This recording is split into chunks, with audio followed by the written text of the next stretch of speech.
Assassin's Creed Valhalla is huge, and Ubisoft also added a ton of new things after release. I now played 500 hours, so I want to share everything I wish I knew earlier that will then help you out a ton during your playthrough. Let's start with one of the most important features, your settlement. By doing raids in England, you get supplies and raw material that you can then use to upgrade this home base, and there are a few buildings that you want to get as soon as possible. The Hidden Ones Bureau is great because it opens up the Order of the Ancients menu, and going after these targets is needed for the main story, but it will also in the end lead you to the final piece of the Thor armor, and that is needed to get Mjolnir, one of the best weapons in the game. The blacksmith is of course really important. Here you can upgrade your armor sets and weapons, and also get access to the transmog feature so you can look the way you want while keeping the best stats. And it's also smart to build the trading post that provides you with a merchant in your settlement. You can of course find merchants all over England, but it's nice to have one close by to buy and sell items at. And after the Gloucestershire arc, you can also find some really powerful weapons here, so totally check back later. The more buildings you unlock, the higher your settlement level becomes, and at level 3 you will then be able to build the Seer's Hut, which will not only give you access to new mythical story arcs,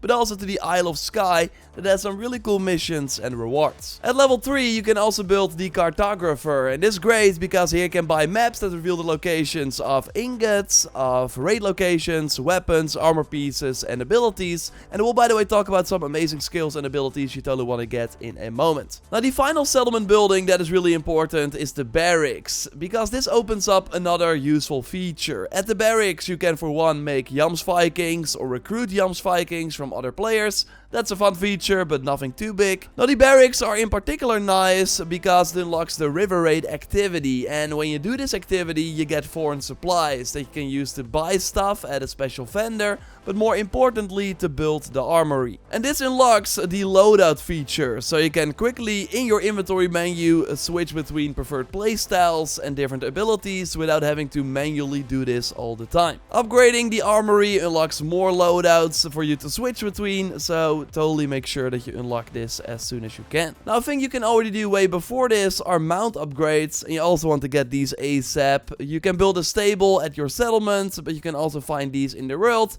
and then by talking to them you can select a mount here, but also train your mount, so improve their health, the stamina, so it can run faster for longer, but more importantly you can also unlock the ability to swim with your mount, so then you stay on your mount when crossing a river. This is way faster, and there's a ton of water in this game, so really handy. And if you found this video helpful by the way, make sure you leave a like and subscribe for everything Assassin's Creed if you haven't already. Now one heavily requested feature that Ubisoft finally added a few years after the Valhalla launch is the ability to keep your hood on. You have to turn this on in the gameplay settings, and then when you get into combat you will keep your hood on instead of dropping it down each time. And this especially looks great with one of the many legacy outfits that you can unlock for free in the Ubisoft Connect section of the game. So go to the rewards section, and then you will find these outfits, unlock them, and then they will show up in your game. Smart to apply these items via transmog, so over another chest, so you do not lose any stats from the chest, still get the set bonuses, but then you look like one of the famous assassins from the previous games. Now let's focus on some things that actually make you a more powerful player, and I would argue that skills are a really important part of that. Not only because unlocking a new skill also increases your power level, which means that you will become stronger, but also because they give you some huge gameplay benefits. Now it's overall smart to focus on getting more adrenaline slots that you find over here in the skill tree, because they can do more abilities. I will tell you some of the best ones in a moment,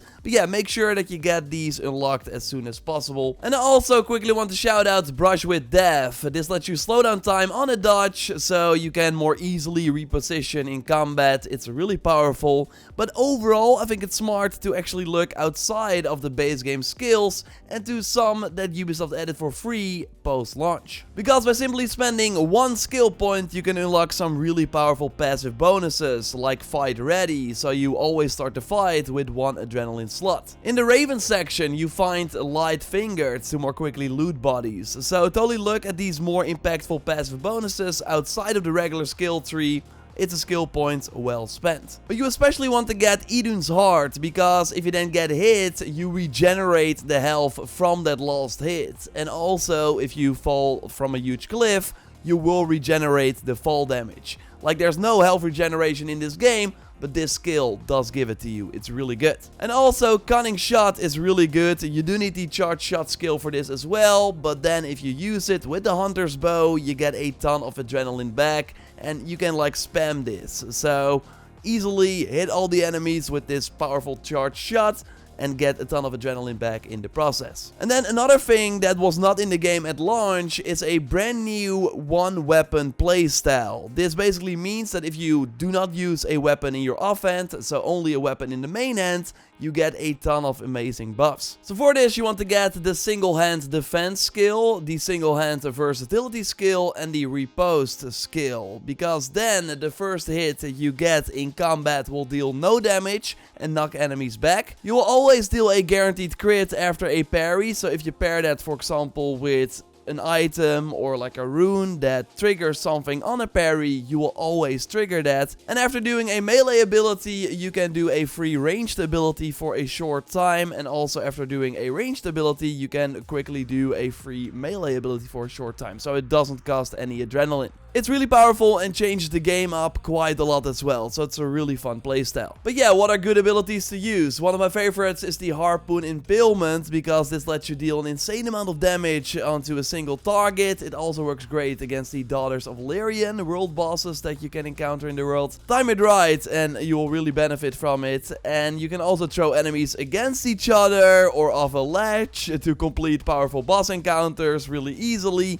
So you want to get it, and you find rank 1 in Leicestershire over here on the map, and then the upgrade can be found in Essex over here on the map at the church. I've also used Fire Strike a lot because it simply puts your weapon on fire for 20 seconds after doing the ability, and it also unleashes on fire around you if you have the ability on level 2. So you don't have to find this in the world, but you get it by giving medallions to hide them in your settlement after building that Hidden Ones Bureau, and you get those medallions from killing the Order of the Ancients targets. And by getting all these and giving them to hide them, you actually get that final Thor armor piece I talked about. So after the first 6 medallions, you get the Fire Strike ability. After 4 more, you get the Poison Strike ability.